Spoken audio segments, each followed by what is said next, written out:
Hi guys, I'm back with another video. This time it is for the Mini Kit Monday, October 2019 4for4 series. I'm doing layout number 3 and I'm using the 6x12 Target paper, which is right here. The 4x12 Fern, which is this one right here. And then I'm also using the 1.5x12 in the green plaid, which is right here. And then I also have the second set in the 6x12 dark background small leaf, the 4x12 red plaid, and the 1.5x12 green floral. So those are two separate layouts, and of course I'm only going to start off with the first process and then I'll bring another video doing the second process. What I'm going to start off with first is to take off all these ragged edges from where you take off that branding strip from the paper pad. So this is going to be a bit shorter than 12x12 for all of them. I'm going to glue or use some tape to glue this one. Anyway, I'm going to go ahead and put you on fast forward. Let's see how this layout turns out.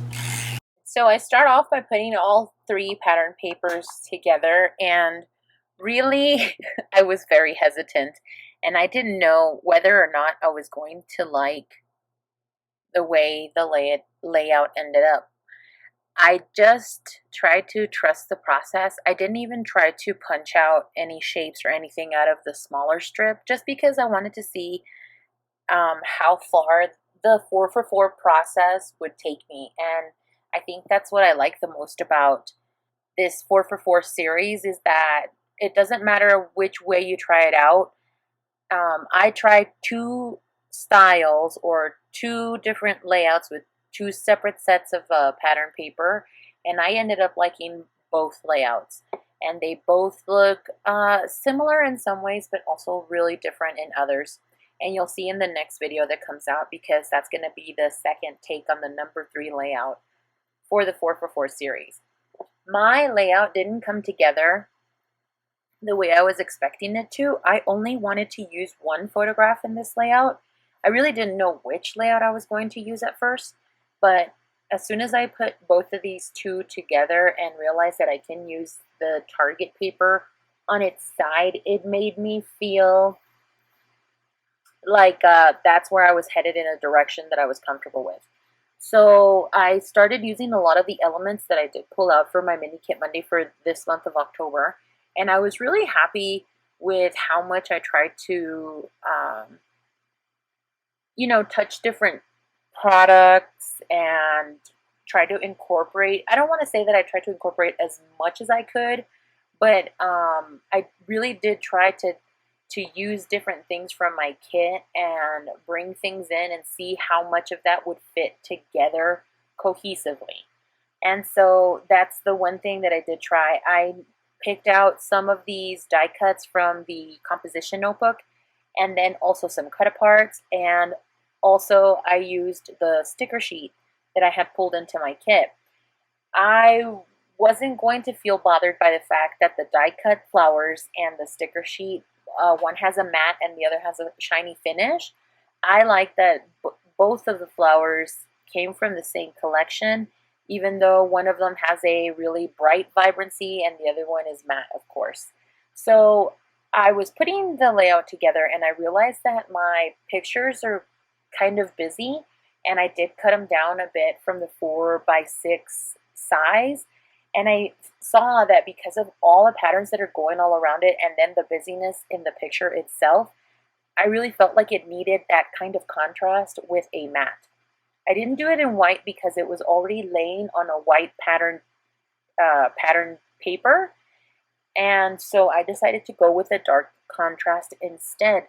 Luckily, I had this brown cardstock paper and the orange cardstock paper I had previously tried to use on the double page layout. So here I'm using tons of different things to glue my layout together. I ran out of the sticky thumb tape runner, which is okay. I don't think it's stellar. I don't know that I'll go out of my way to purchase more, maybe if I find it on clearance. But I did use several different tapes. I used red tape, I used glue, the sticky thumb tape runner, and I also used glue dots in this instance.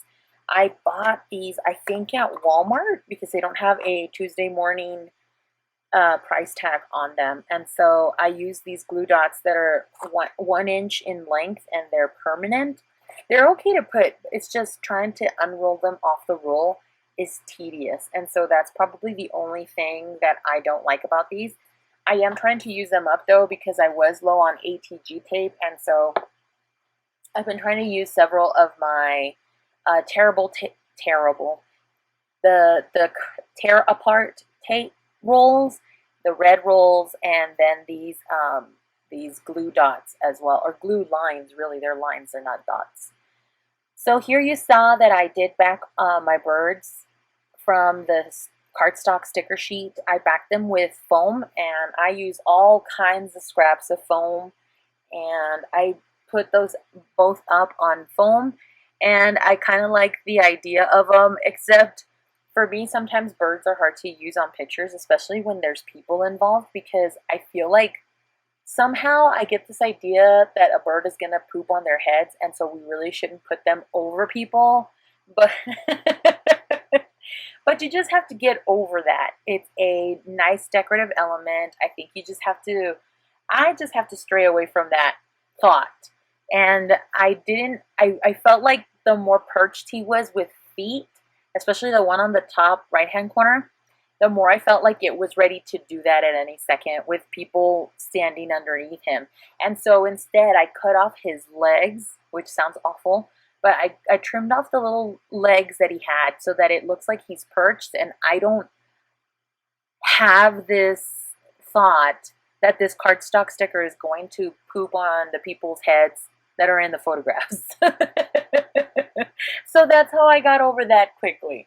I did want to keep him with that floral cluster up on the top, only because the picture itself makes like a visual triangle, and it wasn't quite making that with the 3 bunches of florals, so I added the buttons and the, what is that called, the fabric brad, and the one colorful circle enamel sticker on the bottom right-hand cluster of the photographs. So I did a visual triangle that way instead. It's not very conventional because I don't have clusters in all 3. Well, they are clusters. It's just not of all the same thing. Either way, that didn't stop me. I did add 2 of the chipboard foil corners on the top and bottom left-hand side of the layout, and I like how that kind of book-ended the target side of the paper because it didn't really have an edge, which is why I backed it with the orange cardstock and then also added those chipboard photo corners. I feel like it really hugged the layout. The other right-hand side is being bookended by the floral cluster sticker and also the brads and buttons on the bottom right-hand corner. And that side of the layout has that very dark green strip that's in plaid. And so that's the way that I ended up feeling like this layout was cohesive and that it was framed right, or it had a feeling that it wasn't going to fall off one edge, or that it didn't have a hugging type of feeling on the left-hand side. And the last few things that I do is add a couple of these word strips by Tim Holtz, and they just say feelings of like gratitude or being together, spending time together.